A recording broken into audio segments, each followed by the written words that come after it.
নিজের জ্যেষ্ঠ ভ্রাতা বলদেব এবং বোন সুব্রমণীকে নিয়ে নীলাচল, কি হচ্ছে অভিন্ন তালুকা, সেখান থেকে এইখানে নীলাচল অভিন্ন বৃন্দাবনে প্রবেশ করেছেন।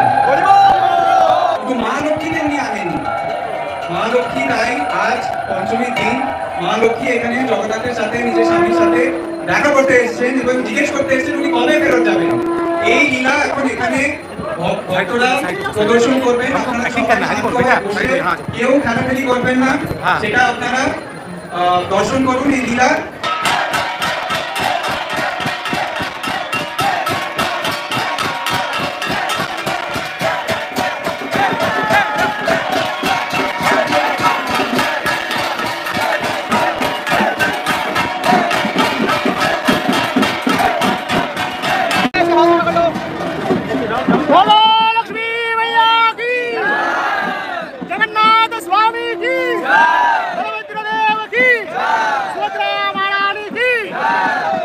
सुदर्शन देव की समवेत गौर भक्त वृंद की